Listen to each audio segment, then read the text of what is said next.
Let me show you one more connection.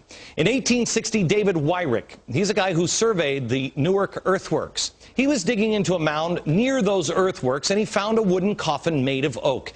They opened up the coffin and found a skeleton of a man holding a little box. It was about 8.10 inches in size. The box had been cemented shut here. This, by the way, is sitting in Ohio. Well, he opened up the box and he found a little man inside, a little black stone. They took it to scholars and they looked at it.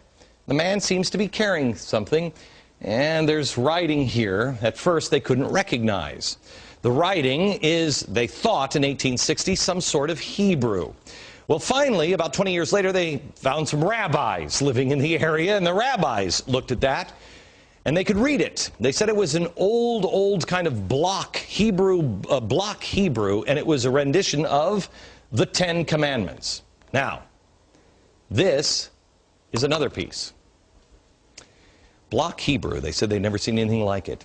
Mainstream archaeologists at the time called this a hoax. But then in 1900, or just about after 1900, in Israel, they found the same block-style Hebrew writing.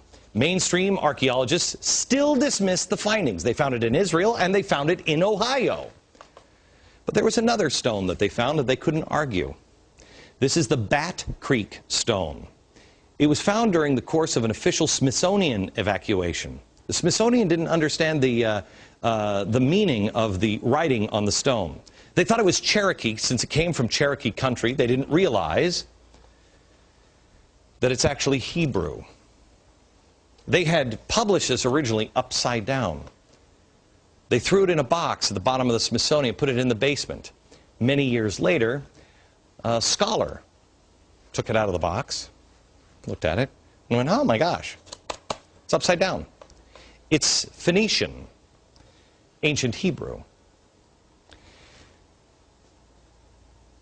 So what's going on here?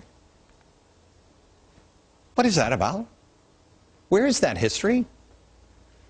I'll show you in a few minutes, and we're going to have a conversation, and I'm going to show you some more things that the Smithsonian, science, government, commerce colluded to erase. By the way, I want to thank the directors of the documentary Lost Civilizations of North America for bringing these stories to my attention. I was blown away. To find more, visit the website lostcivilizationdvd.com. Here's the thing we should be asking ourselves. I don't know the story of these. Do you know that? Did you know that? Do you live in Ohio and did you know that? Why not? Were the American Indians wronged? Yes. Yes. And that's what we focus on in America, is we were bad to the American Indians. Forget about it. It's in the past. The question should be the ones that the founders asked. Who are they? What knowledge do they have? Can you imagine the difference we would have now if we would put our differences aside and put our past in the past and concentrate on today and say, let's learn from each other. What do you have? What is that? What is that? When we come back, I'm going to be joined by Peter Lilback, who is, I've told you before, is one of my favorite authors. He's going to talk to me a little bit about the founders here. And I'm also going to show you some documents that show how that history has been erased.